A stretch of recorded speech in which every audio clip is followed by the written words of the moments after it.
Assalamualaikum warahmatullahi wabarakatuh. Rio Hotspot Lover, selamat datang kembali di Rio Hotspot Channel. Kita mulai edisi kali ini dari Persija. Buat yang nanya gimana tuh kelanjutan sanksi FIFA ke Persija, kalau yang ini kami no comment ya, sebab itu yang tahu tuh cuma pihak manajemen Persija dengan pihak FIFA. Tapi kalau kami lihat dari ucapannya Ketum Jackmania Diki Sumarno, di sini Diki ini pun agak jengah ya sama manajemen Persija. Manajemen Persija ini dianggap nggak becus urus Persija. Kalau ada masalah seperti ini, kenapa nggak dijelasin kepada Jackmania? Biar Jackmania ini paham apa sih yang sebenarnya terjadi di tubuh Persija. Jangan diem-diem baik. Akhirnya apa? Sanksi mah nambah lagi, nambah lagi. Kalau cuma sanksi 3 periode sih masih dibilang cukup ringan ya, sebab bisa diatasi, cuma menyelesaikan masalah udah beres. Tapi kalau sanksi unlimited atau nggak terbatas, ini kan berat banget cuy. Meskipun Persija udah coba selesaikan masalah ini ke FIFA, tapi kalau FIFA-nya nggak setuju, ya nggak akan dicabut. Dan jika nggak dicabut, otomatis Persija akan bangkrut. Lah kenapa bangkrut? Ya iyalah, masa nggak bisa jual beli pemain, dapat duit dari mana Persija? Apakah Persija akan punya pemain? Ngambil dari mana? Akademi? Apa itu cukup? Kan nggak cukup. Makanya kalau soal ini ya kita akan tunggu aja reaksi dari manajemen Persija dan juga reaksi dari Jackmania. Soalnya katanya sih dalam waktu dekat ini akan ada pertemuan antara Jackmania dengan manajemen Persija. Inilah yang sering kami bilang, klub itu nggak boleh anggap supporter itu sebagai customer atau pembeli atau cuma penonton aja. Klub itu harus menganggap supporter ini sebagai bagian dari klub. Ketika klub punya masalah, ya omongin sama supporter biar diselesaikan sama-sama, biar supporter pun pada paham dan ngerti.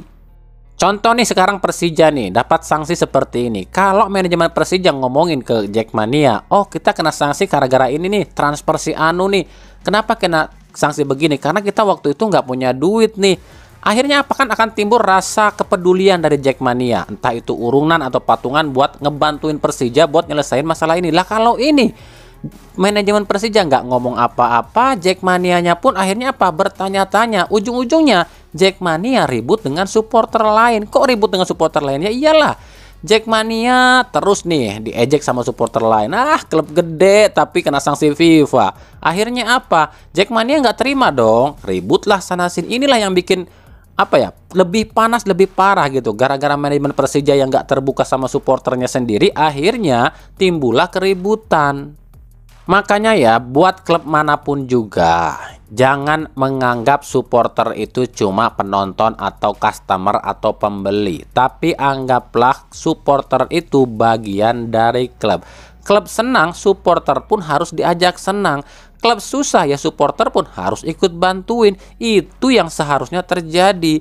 Jadi buat yang nanya soal gimana nih kelanjutan Persija dengan sanksi FIFA-nya, kami belum bisa jelaskan sekarang sebab masih diurusin ya sama manajemen Persija dan juga Jackmania katanya.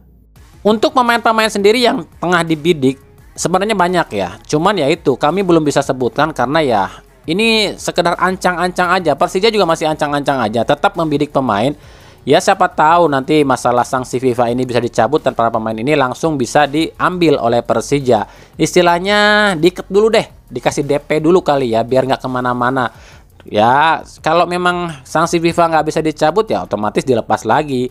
Jadi bukan berarti Persija juga nggak nyari pemain dulu ya. Banyak pemain yang udah dibidik Persija, cuman masih nunggu nih kejelasan status dari sanksi FIFA. Itu ya dari Persija. Udah jelas ya yang kemarin nanya soal Persija, kami jelasin di sini.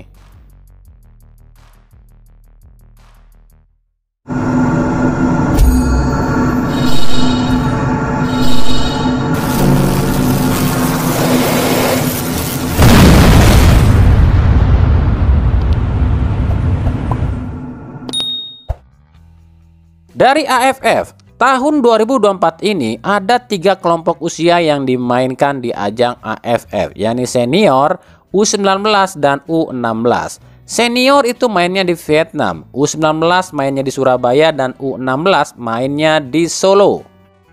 Tapi tahukah kalian, Australia cuma boleh ikut di 2 kelompok usia aja, yakni U19 dan U16.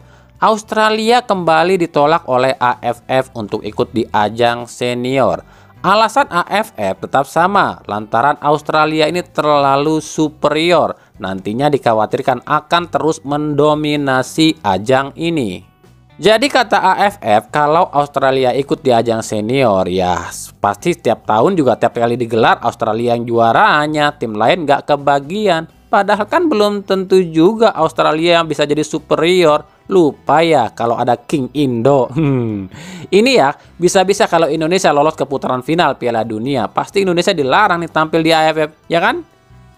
Nah, apa yang dialami Australia ini pun kemungkinan akan dialami Indonesia. Saat ini pun Indonesia sudah hampir mengalami apa yang dialami oleh Australia.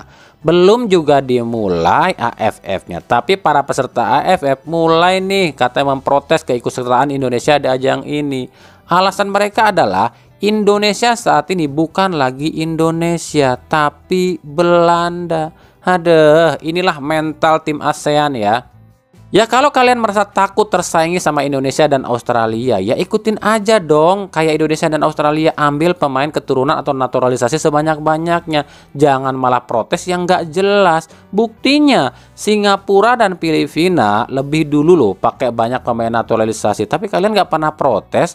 Kenapa ketika Indonesia sudah maju dan berkembang, seakan-akan kalian udah pada takut duluan? Lagian kan Erick Thohir udah bilang di AFF ini Indonesia itu cuma pakai lapis 2. Kok masih aja diprotes gitu loh. Pantesan aja ya Indonesia tiap kali ikut ajang AFF selalu dicurangin. Ternyata ini toh alasannya. Mereka ketakutan cuy sama King Indo, takut pialanya nggak digondol sama mereka gitu loh. Ya udah tuh kasih aja piala cikinya sama Vietnam atau Thailand gitu aja diributin. Ini juga lagi rame nih, PSSI resmi melarang fans timnas untuk datang ke hotel tempat para pemain timnas menginap. Alasannya, ini dikhawatirkan kejadian saat lawan Vietnam lalu terulang lagi, di mana saat para pemain timnas sibuk ya didatangi oleh fans, beberapa pemain timnas ini malah jatuh sakit. Ternyata netizen Indo ini bener-bener nih nggak pernah mikir ya, malah protes loh sama aturan ini dan bilang gini, lah itu kalau pejabat datangin pemain kok nggak dilarang, mentang-mentang kami rakyat kecil dilarang gitu katanya. Terus ada juga yang bilang, lah kalau Jokowi yang datangin pemain kok nggak dilarang. Inilah SDM rendah bangsa kita, ego aja sih lo yang pikirin. Ya emang betul keputusan PSSI, pemain itu kalau terlalu sibuk ngelayanin fans, ya minta foto, ya minta wawancara, inilah itulah, pasti energinya habis terkuras dong. Belum lagi pemain kan bisa terpapar penyakit dari fans, ya dicium-cium lah, dipeluk-peluk lah, kan begitu.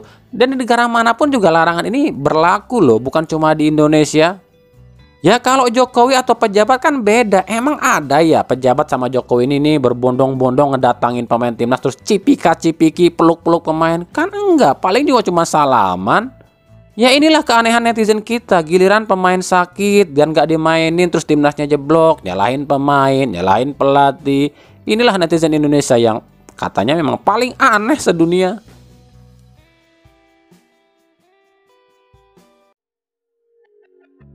Kita lanjut ke berita klub. Barito Putra dikabarkan sudah mencapai kata sepakat untuk mendatangkan mantan gelandang Persib asal Garut Cirebon alias Gabon, Levi Madinda.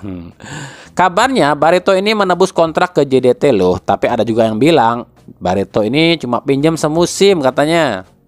Levi Madinda sendiri meskipun sudah diperpanjang kontrak oleh JDT, tapi di 2 laga awal Levi ini nggak dimainkan loh di Liga Malaysia. Dan juga saat ini masih terlihat di Gabon tuh. Nah ini akan menarik nih, sebab Levi ini kan terkenal cepat adaptasi nih. Akan seperti apa ya Barito dengan Levi Madindanya?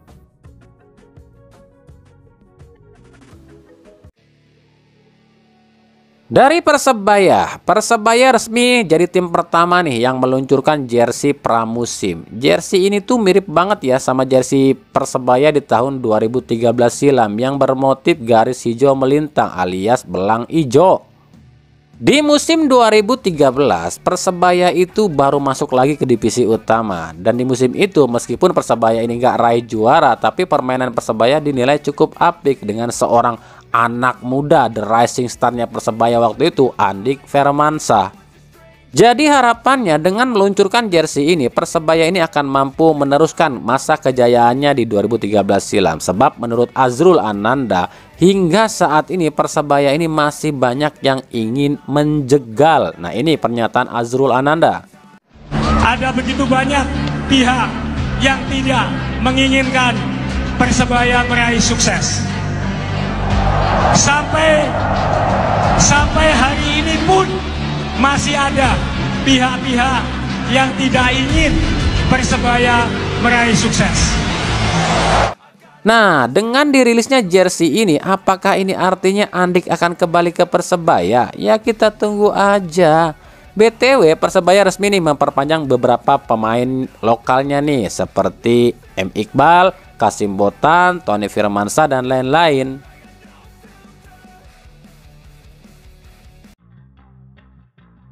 Dari Persis Solo kabarnya akan merekrut Joao Nuno Fonseca, pria berusia 35 tahun asal Portugal, untuk menjadi pelatih kepala Persis Solo musim depan.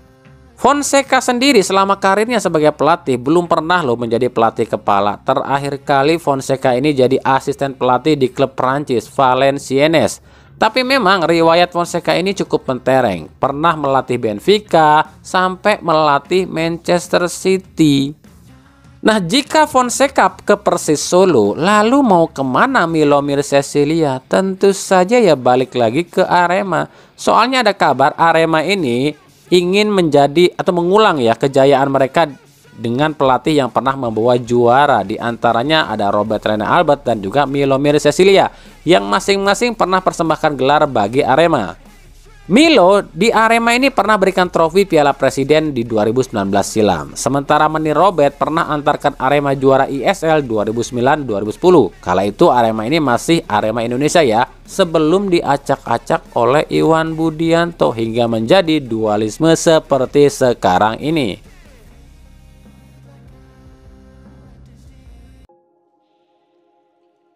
Dari Persib Bandung, kembali kita akan menjawab beberapa pertanyaan yang sudah masuk ke kami ya. Yang pertama yang nanya, Bang, itu kan Abah Obed kontraknya sampai 2025 di Persib. Itu gimana ya kalau ada tim yang mau merekrut? Ya gampang lah kalau itu. Kalau memang ada klub yang mau merekrut Robert Rene Albert, ya klub itu harus bayar ke Persib.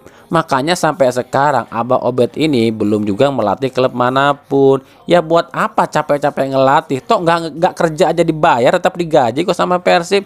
Nyantai dulu nggak sih? Kan gitu kata Abah Obed. Lalu pertanyaan kedua yang nanya soal Robby Darwish. Robby Darwish itu dibalikin lagi ke Persib nggak? Aduh, ini ketinggalan berita berarti nih. Soalnya juga Hodak pun udah ngomong ya soal Robby Darwish ini. Nah, simak sendiri aja deh pernyataan dari Boyan Hodak berikut ini ya. I didn't see him. Where did he come? Did he come here? Yes. Oh, look, he's our player. He was alone in the... Dewa. So he loan finished, so now he's coming back to his club. Let's see. First, I need to see who will be coach next season. Yang ketiga yang komentar, Bang, bahas si Karo, katanya mau ke Persib. Karo? Karo siapa ya? Karaokean. Bercanda. Maksudnya kan Andreas Karo kan, itu tuh back asal Siprus, mantan rekan satu tim Beltrame di Mauritius kan. Kami mah tahu itu mah rumor udah lama. Jawaban kami tetap sama, nikmatin aja rumornya. Sebab bocoran yang kami dapat, yang kami tahu ya, satu di antara dua pemain asing yang akan dibawa Hodak itu bukan dari Siprus, tapi dari Kroasia. Yang satu lagi itu masih rahasia. Ntar kalau udah bener dikit lagi deket ke Persib, baru kami ungkapkan siapa sosoknya ya. Nah, yang dari Kroasia siapa ya? Apakah Luka Modric?